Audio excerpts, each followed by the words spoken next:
میری عمر 27 سال ہے۔ میں کراچی کی رہنے والی ہوں۔ میں نے انگلش میں ماسٹر کیا ہے۔ میرے والد کا نام حیدر تھا، جو میرے بچپن میں ہی انتقال کر گئے تھے۔ میری والدہ کا نام ماجدہ تھا۔ وہ گھر میں سلائی کڑھائی کر کے گھر کا خرچہ چلاتی تھی۔ میرے صرف ایک ہی بھائی ہیں، جو مجھ سے 1 سال چھوٹے ہیں۔ میری امی کی شادی انہی کے پھپھو زاد سے ہوئی تھی، اور امی کے بھائی کی شادی امی کی ہی نان سے، یعنی میری پھپھو سے۔ امی کو میری پھپھو بالکل پسند نہ تھی، نہ ہی وہ میری پھپھو کے وجود کو برداشت کرتی تھیں۔ اور جب ان کی شادی ماموں سے ہونے لگی تو امی نے بہت ہنگامہ کیا اور انکار کیا۔ اس چیز کی پرواہ بھی نہ کی کہ ابو اور باقی گھر والے کیا سوچیں گے۔ اس طرح امی کے رشتے پر کیا فرق پڑے گا، بس میری پھپھو کو اپنی بھابھی بنانا نہیں چاہتی تھی۔ اس لیے جب انہوں نے دیکھا کہ میری امی کی کوئی نہیں سن رہا تو میری پھپھو کے سارے راز بتانا شروع کر دیے، ان کی برائیاں، ان کے عیب۔ میری امی کی اس بات سے سب بہت خفا ہوئے کہ وہ پھپھو کا گھر بننے سے پہلے ہی اجاڑ رہی ہیں، لیکن وہ اپنی بات پر بازید تھیں کہ کچھ بھی ہو جائے ماموں کی شادی پھپھو سے نہ ہو سکے گی۔ اس حرکت پر ابو ان سے سخت خفا ہوئے، بات کرنا بھی چھوڑ دی، پر اماں کو کسی چیز کی پرواہ نہ تھی۔ ان کو بعض پھپھو کو ماموں سے دور رکھنا تھا۔ ان کی نفرت پھپھو کے لیے بے وجہ نہیں تھی، اس کے پیچھے بھی بڑی وجہ تھی۔ میری امی حیدرآباد میں رہتی تھیں اور حیدرآباد یونیورسٹی میں پڑھتی تھی۔ وہاں وہ ایک لڑکے سے محبت کرتی تھی، اور وہ لڑکا بھی امی سے بہت محبت کرتا تھا۔ چونکہ امی اور پھپھو دوست تھیں، اس لیے یہ بات امی نے پھپھو کو بتائی تھی، اور میری پھپھو امی کو سپورٹ بھی کرتی تھیں۔ لیکن جب میری امی کے لیے کراچی سے ابو کا رشتہ آیا تو امی نے پھپھو کو منایا اور پھپھو سے مدد چاہی، لیکن پھپھو نے صاف انکار کر دیا کہ وہ اس میں امی کی کوئی مدد نہیں کر سکتی۔ امی نے اپنے گھر میں بتایا کہ وہ کسی اور سے محبت کرتی ہیں اور یہ شادی نہیں کر سکتی، تو میرے نانا نے غصے اور جلال میں امی کی پڑھائی درمیان میں رکوا دی اور زبردستی امی کی شادی ابو سے کروا دی۔ شروعات میں امی کو بہت مشکل پیش آئی، وہ کسی بھی چیز کو فوری طور پر قبول نہیں کر پا رہی تھی، لیکن پھر گزرتے وقت کے ساتھ ان کے لیے سب آسان ہونا شروع ہوا اور ان کو میرے ابا سے محبت ہو گئی۔ سب کچھ بہتر سے اچھا ہو گیا جب میری پھپھو نے نہ جانے کس بات سے جلتے امی کے پرانے افیئر کے متعلق پورے گھر میں سب کو بتا دیا، جسے سن کر ابا کچھ نہ بولے، پر امی کی طرف سے کافی مایوس ہوئے۔ امی جو گھر سیٹ کر چکی تھی، پھپھو کی اس حرکت سے سب پھر سے شروع کرنا، اور اس بار امی کو اور دقت پیش آئی، اور تو اور ساتھ ہی ہر کوئی انہیں غلط نظر سے دیکھتا، انہیں اپنے کردار کی وضاحت دینی پڑتی، اور یہ سب میری پھپھو کی وجہ سے ہوا تھا۔ اس لیے میری امی کو میری پھپھو سے نفرت ہو گئی تھی، اور یہ نفرت گزرتے وقت کے ساتھ بڑھتی چلی گئی تھی، اور اس کی وجہ بھی صرف پھپھو تھی، کیونکہ اپنے کیا پر نادم ہونے کی بجائے وہ مزید امی کی زندگی میں آزمائش بنی تھی۔ اس لیے پھپھو کو ہی بھابھی بنا کر وہ اپنے سر ایک نئی آزمائش نہیں ڈال سکتی تھی۔ وہ جو کب سے ان کے دور جانے کی دعا کر رہی تھی، اپنے گھر نہیں لا سکتی تھی۔ ایک ہی تو گھر تھا ان کے پاس، ان کا میکہ، جہاں وہ اپنے کام بول لیتی تھی۔ پھپھو کی وہاں شادی، یعنی وہاں کا راستہ بھی بند۔ امی نے بنا کسی اونچ نیچ اور رشتے میں فاصلوں کی پرواہ کیے کھلے عام بھرپور مخالفت کی، یہ جانتے ہوئے بھی کہ میری پھپھو میرے ماموں کو پسند کرتی ہیں۔ اگر سب کے بدلے برے بھی ہوتے تو وہ پہلے کی طرح ایک نیا سفر شروع کر لیتی، لیکن ساری زندگی کا عذاب نہیں چاہتی تھی۔ بالاحال پھپھو کی بہت کوشش کے بعد بھی امی نے یہ رشتہ نہ ہونے دیا، اور پھپھو کی شادی کہیں اور ہو گئی، اور امی کی بھی۔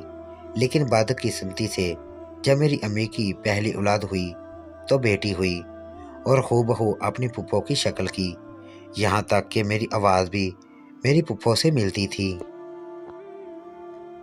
میرے بڑے ہونے کے ساتھ ساتھ مجھے ساری باتیں پتہ چلتی گئیں۔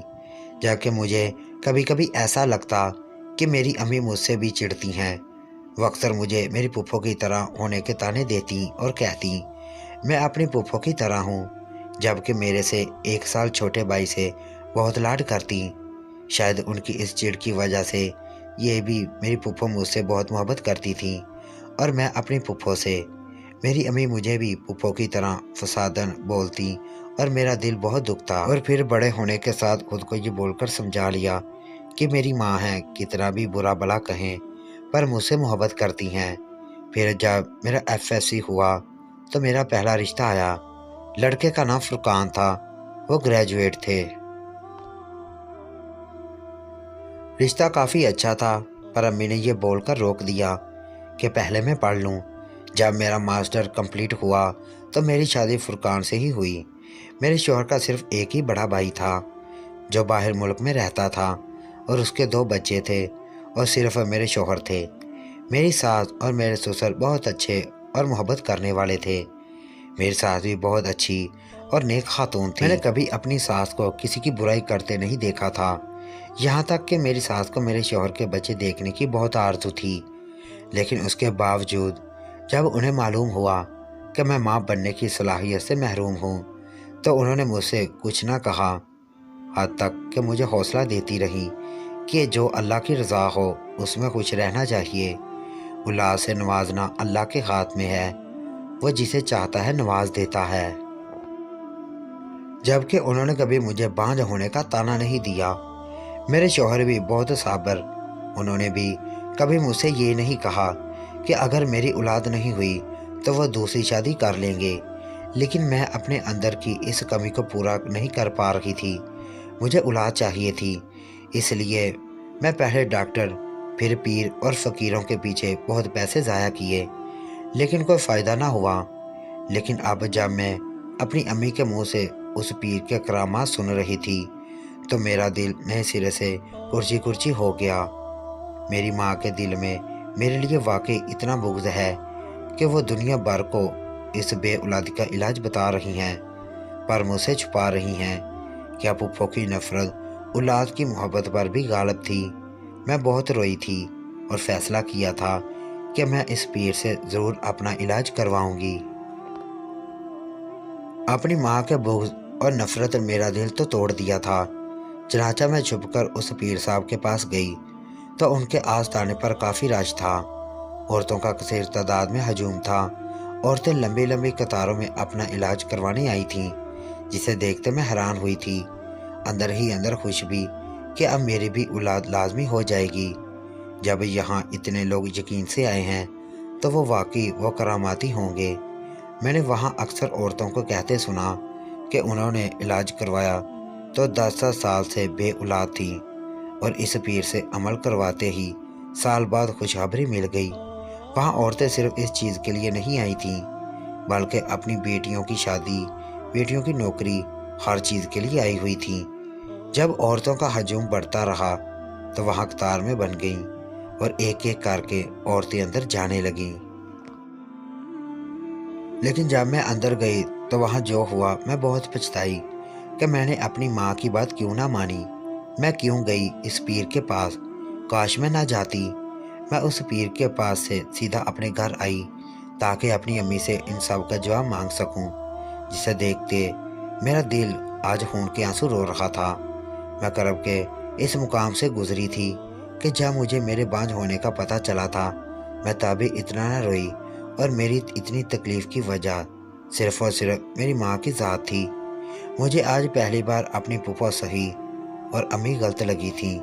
میری امی میری نہیں، میری بہت ساری مجبور، بے بس اور نا امید عورتوں کی مجرم تھی۔ ان کی طلیق کی وجہ میں اپنے گھر کے دروازے پر آئی پر میری اندر جانے کی ہمت نہ ہوئی۔ مجھے لگا اگر میں اندر گئی تو بہت غلط ہو جائے گا، میں وہ کر جاؤں گی جو مجھے نہیں کرنا چاہیے۔ میں نہیں چاہتی تھی کہ میں اس پر پہنچوں۔ میرا دل کر رہا تھا میں اندر جاؤں اور سوال کروں اپنی ماں سے، لیکن میں نے اپنے قدم پیچھے لیے۔ یہ سب میرے لیے بہت مشکل تھا، لیکن میں لوٹ گئی تھی۔ میں اپنے سسرال آئی تو میری ساتھ میری حال دیکھتے ہی پریشان ہو گئی اور مجھ سے فکر مندی سے پوچھنے لگی کہ مجھے کیا ہوا، تو میں نے اپنی ساس کو کچھ نہ کہا، بس یہ کہہ کر ٹال دیا کہ سفر سے طبیعت خراب ہو گئی اور اپنے کمرے میں آ گئی۔ رات کو میرا شوہر کام پر سے آیا تو اس نے بھی مجھ سے یہی پوچھا کہ ان کو میرے چہرے سے ہی میری تکلیف معلوم ہو رہی تھی۔ میرے شوہر کے پوچھنے کی دیر تھی کہ میں بہت روئی۔ میرا شوہر مجھے خاموشی سے چپ کرواتا رہا۔ انہوں نے مجھ سے میرے رونے کی وجہ پوچھی تو میں نے کہا بس میرا دل بھر گیا۔ وہ بھی مجھے سمجھتے تھے، اس لیے زیادہ کریدا نہیں۔ جبکہ پوری رات میرا فون بجتا رہا پر میں نے نہیں اٹھایا کیونکہ میں جانتی تھی میری امی کا فون ہے۔